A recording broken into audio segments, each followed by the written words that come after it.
Puji Tuhan, salam sejahtera bagi kita semuanya. Salam damai dan salam mujizat. Salam Pantekosta. Haleluya. Puji Tuhan. Kita mengucap syukur untuk anugerah Tuhan bagi kita semuanya. Saat ini kita akan dengarkan kebenaran firman Tuhan. Firman Tuhan itu akan berhubungan dengan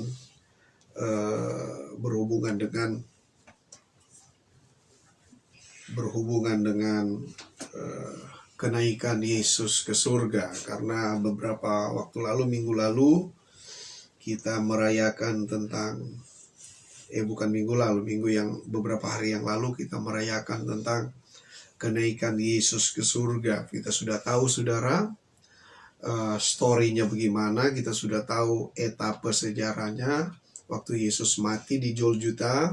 Sekali lagi, Yesus itu adalah firman Allah yang menjadi manusia. Dan firman Allah yang menjadi manusia itu melayani umat Tuhan kurang lebih 3,5 tahun. Dan kemudian firman Allah yang menjadi manusia itu yang bernama Yesus Kristus, dia menanggung dosa umat manusia. Dia mati tersalib di Golgota, dan kemudian 3 hari dia dalam perut bumi, ada 3 hari di dalam kuburan, dan pada hari yang ketiga dia bangkit dari antara orang mati.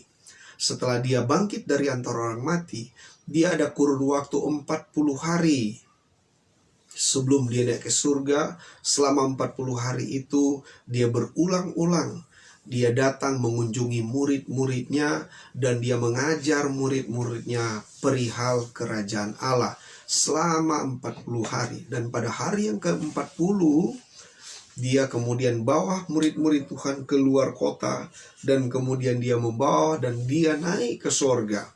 Waktu dia naik ke sorga, saudara-saudara, di sana kurang lebih ada 10 hari di sana, baru dia curahkan Roh Kudus bagi gereja. Dia katakan ini adalah seorang penolong yang lain yang akan menolong umat Tuhan. Jadi begitu story-nya, begitu etapa sejarahnya, seperti itu, saudara-saudara. Begitu sangat luar biasa apa yang Yesus lakukan, apa yang Yesus kerjakan bagi kita. Dia adalah, sekali lagi, firman Allah yang menjadi manusia.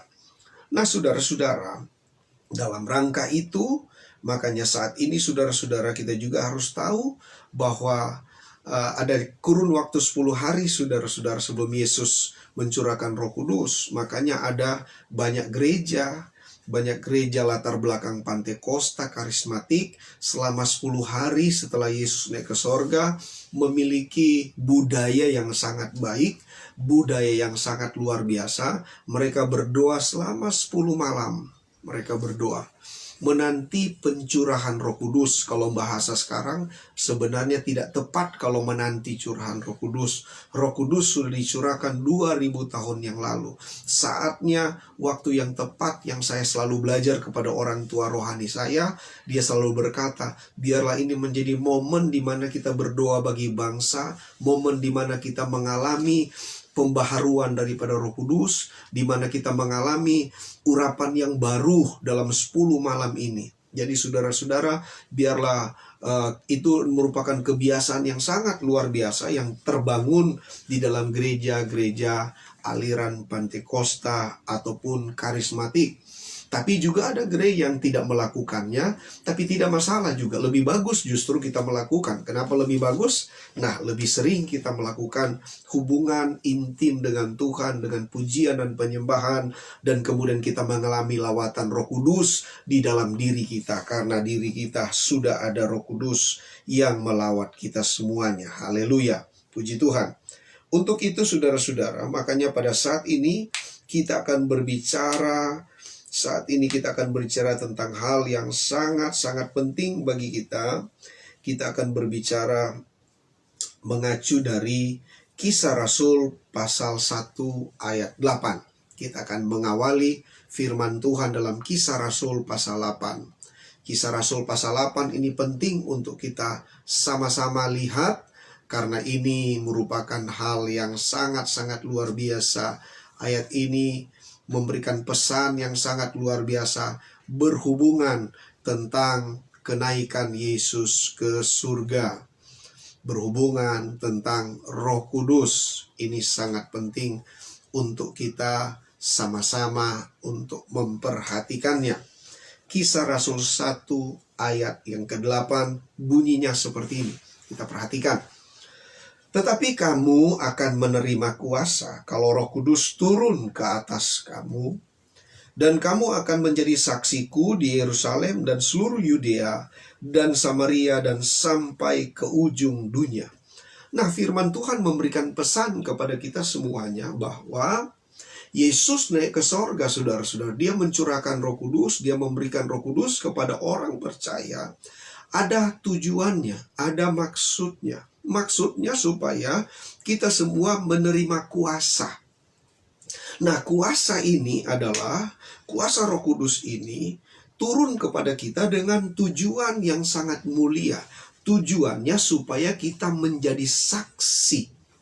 Jadi kuasa diberikan untuk membuat kita menjadi saksi. Jadi kuasa diberikan, saudara-saudara, bukan cuma sekedar kita bisa berbahasa roh, berbahasa lidah. Bukan cuma sekedar kita terlihat diurapi, tetapi kita menjadi saksi. Dan Alkitab katakan murid-murid diarahkan kepada Tuhan. Waktu engkau menerima kuasa, engkau akan menjadi saksi di Yudea, di Yerusalem, di Yudea, Samaria, sampai ke ujung bumi. Jadi di sini kita melihat, saudara-saudara, kuasa itu akan memberikan kesanggupan kepada murid-murid, akan memberikan kesanggupan kepada orang percaya untuk mampu melakukan tugas-tugas yang sebenarnya tidak sanggup mereka lakukan, untuk mengerjakan tanggung jawab yang sebenarnya tidak sanggup untuk dilakukan oleh murid-murid Tuhan. Kenapa saya katakan tidak sanggup? Karena ini saudara-saudara akan berbicara. Ini akan saudara-saudara akan sangat-sangat luar biasa. Karena ini akan berbicara tentang hal yang sangat luar biasa. Kita tidak sanggup untuk menjadi saksi sebenarnya. Tetapi karena ada kuasa, maka kita diberikan kesanggupan. Kita tidak sanggup untuk apa? Untuk melakukan kehendak Tuhan. Tetapi saudara-saudara, kita harus tahu bahwa Tuhan memberikan kita kesanggupan. Kita menerima kuasa untuk melakukan sesuatu. Murid-murid itu waktu mereka menerima kuasa, mereka jadi saksi di Yerusalem, Yudea, Samaria, sampai ke ujung bumi. Artinya Tuhan memberikan mereka kuasa supaya mereka punya kesanggupan, punya kemampuan. Punya kemampuan untuk apa? Punya kesanggupan untuk apa? Menjadi saksi. Jadi sekali lagi saudara-saudara, kita menerima kuasa bukan sebatas kita bisa berbahasa roh. Bukan cuma sebatas kita punya kesanggupan untuk hal-hal rohani. Tetapi kita diberikan kuasa sebenarnya untuk memberikan kepada kita kemampuan, kesanggupan melakukan sesuatu yang sebenarnya tidak dapat kita lakukan. Contoh kecil, engkau tidak mampu untuk mengampuni sebenarnya. Secara rohani engkau tidak sanggup untuk melakukan, tetapi karena ada dorongan daripada Roh Kudus, engkau memiliki kekuatan ekstra untuk bisa mengampuni, untuk bisa mengalami apa? Untuk bisa menikmati penderitaan, menikmati kekurangan, menikmati tekanan-tekanan masalah, saudara-saudara. Engkau diberikan kekuatan dan kesanggupan supaya itu tidak dapat mengintimidasi kita lebih jauh. Karena apa? Karena kita diberikan kuasa. Nah, kuasa ini sangat penting, saudara. Kita diberikan kuasa. Dan ini sudah dijanjikan. Kalau kita perhatikan Kisah Rasul 2 ayat 17. Dia berkata begini. Akan terjadi pada hari-hari terakhir. Demikianlah firman Allah. Bahwa aku akan mencurahkan rohku ke atas semua manusia. Maka anakmu laki-laki dan perempuan akan bernubuat. Dan terunamu akan mendapat penglihatan-penglihatan. dan orang-orangmu yang tua akan mendapatkan mimpi. Jadi di sini saudara-saudara kita melihat bahwa Tuhan memberikan kuasa sehingga ada orang-orang yang tidak mampu, tidak sanggup, disanggupkan untuk menjadi kesaksian. Engkau akan memperoleh mimpi, engkau akan memperoleh penglihatan. Jadi ada banyak hal-hal yang terjadi waktu kita menerima kuasa itu, saudara. Jadi penting sekali untuk kita perhatikan bahwa kuasa Tuhan itu sangat-sangat luar biasa untuk kita alami. Kuasa Tuhan itu sangat luar biasa untuk kita nikmati. Kalau bahasa saya seperti itu. Kita harus punya apa ya? Kita harus bersyukur untuk kuasa Tuhan yang Tuhan berikan kepada kita. Kita harus bersyukur kita punya kuasa Tuhan untuk dapat kita alami, saudara-saudara. Dan ini merupakan hal yang sangat-sangat luar biasa. Nah, dari sini kita melihat Alkitab katakan kamu akan menerima kuasa jika Roh Kudus turun ke atas kamu dan menjadi saksi di Yerusalem, Yudea, Samaria, dan sampai ke ujung dunia. Dari pengertian ini, saudara-saudara, saya dapati beberapa hal. Pertama, waktu kita menerima kuasa, kita bisa memiliki fungsi yang maksimal. Waktu kita memiliki kuasa, maka kita akan berfungsi maksimal. Berfungsi bukan cuma di Yerusalem, Yudea, Samaria, sampai ke ujung dunia sekalipun. Jadi kita punya kesanggupan untuk melampaui batasan. Kita punya kesanggupan untuk melampaui keterbatasan alamiah kita. Kenapa? Karena kita punya kuasa. Jadi kuasa itu akan mendorong kita untuk melakukan sesuatu yang sebenarnya tidak sanggup kita lakukan. Kita tidak sanggup menumpangkan tangan kepada orang yang sakit dan orang sakit itu sembuh. Kita tidak punya kesanggupan untuk berkata-kata tentang kebenaran firman Tuhan ini. Saya tidak sanggup. Saya tidak sanggup untuk menjalani kehidupan sebagai hamba Tuhan. Saya tidak sanggup. Tapi saya percaya waktu Roh Kudus datang dalam hidup saya, maka saya punya kesanggupan. Saya percaya waktu urapan Roh Kudus memenuhi saya. Saya percaya waktu ada orang sakit, saya tumpangkan tangan, saya doakan, pasti mereka sembuh, pasti mereka mengalami mujizat. Kenapa? Bukan karena saya, tapi karena ada Roh Allah. Jadi Roh Allah itu memberikan kita kesanggupan dan kemampuan. Roh Allah itu memberikan kita hikmat, memberikan kita kesanggupan untuk memilah, untuk melihat apakah ini menjadi kehendak Tuhan atau tidak. Apakah ini bagian dari rencana Tuhan atau tidak. Kita punya tuntunan. Roh Allah itu bisa membawa kita. Jadi kita perlu kuasa ini. Kita perlu kuasa untuk berfungsi dan memberikan kesanggupan supaya produktif dan efektif. Kalau bahasa saya seperti itu. Kita punya kesanggupan untuk produktif dan efektif di dalam pelayanan kita, dalam hidup kita, dalam segala aktivitas kita. Kita produktif. Ini merupakan hal yang sangat luar biasa. Dan berikut saudara-saudara, dari firman Tuhan ini kita juga dapat melihat bahwa beberapa hal. Tuhan Yesus katakan bahwa ada Yerusalem, seluruh Yudea, Samaria, sampai ke ujung dunia.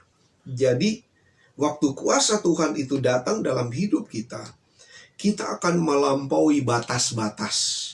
Yerusalem tidak dapat, tembok Yerusalem tidak dapat membatasi kita. Tembok daerah Yudea, Samaria tidak dapat membatasi kita.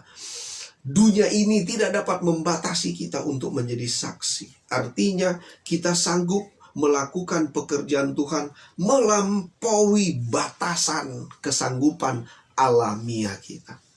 Semua kita punya kesanggupan yang sederhana semuanya. Kalau saya membaca sejarah-sejarah dari pergerakan gereja-gereja aliran Pantekosta karismatik dari awal, saudara, mereka adalah orang-orang yang sederhana. Sekolahnya ada yang tidak sekolah, para pendeta-pendeta itu, para para pionir gereja Pantekosta karismatik zaman dulu, saudara-saudara, pendidikannya mereka tidak tinggi. Adanya banyak pendeta yang tidak sekolah, ada banyak pendeta pensiunan penjahat, ada banyak hamba-hamba Tuhan yang tidak punya latar belakang baik. Maaf saya bicara, tapi saudara-saudara, saya melihat mereka justru punya kemampuan dan kesanggupan di atas rata-rata. Dan saya percaya itu bukan karena pendidikan mereka, tetapi itu karena Roh Kudus yang mengurapi mereka, sehingga mereka dapat melakukan pekerjaan Tuhan dengan sangat ajaib, sangat luar biasa. Jadi saudara-saudara, dari sini saya melihat bahwa waktu Roh Kudus mengurapi kita, kita bisa melampaui batasan-batasan.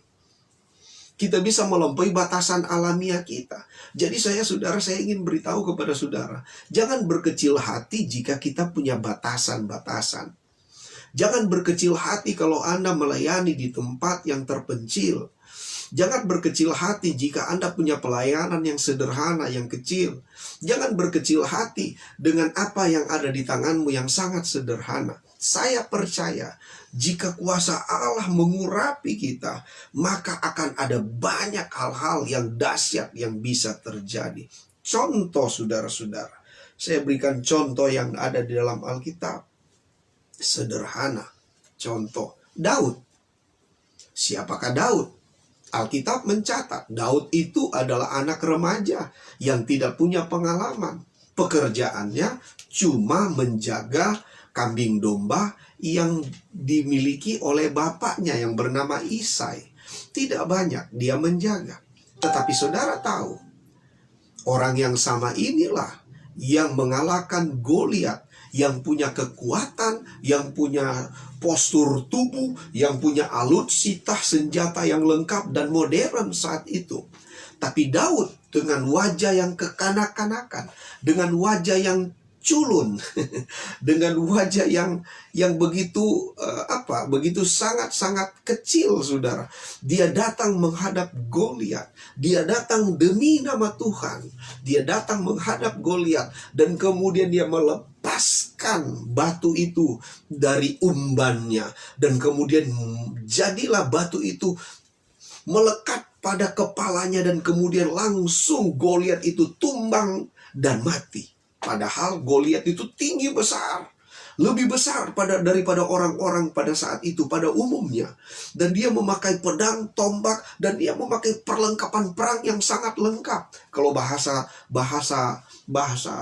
militer sekarang, dia punya alutsista yang sangat modern.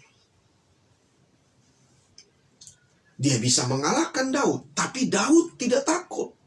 Kenapa Daud bisa mengalahkan Goliat? Sederhana, saudara, alasannya. Karena Daud disertai dengan kuasa Tuhan.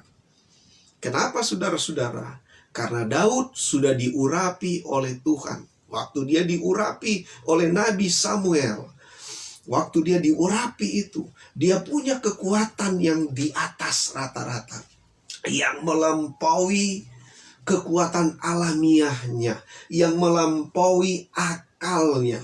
Dia punya kesanggupan dan kemampuan. Jadi orang yang diurapi itu, saudara-saudara, walaupun terlihat sederhana, walaupun terlihat tidak ada apa-apa, kalau dia diurapi Tuhan, dia sangat-sangat efektif dan produktif waktu dia menjalani kehidupan.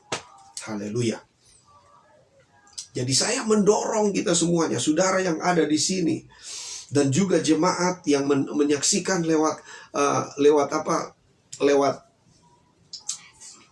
Facebook live streaming ini, saudara, YouTube.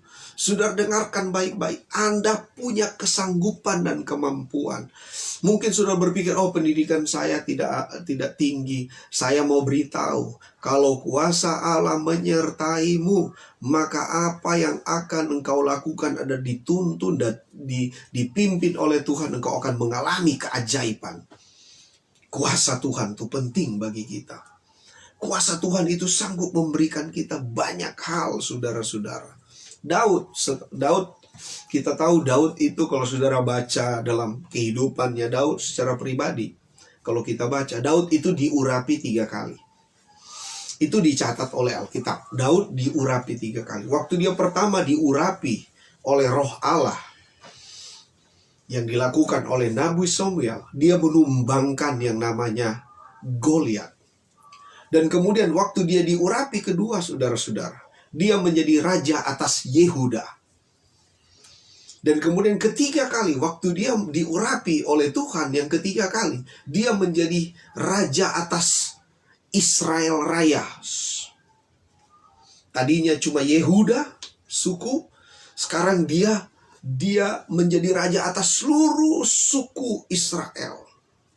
Jadi Israel Raya itu dialah yang menjadi raja.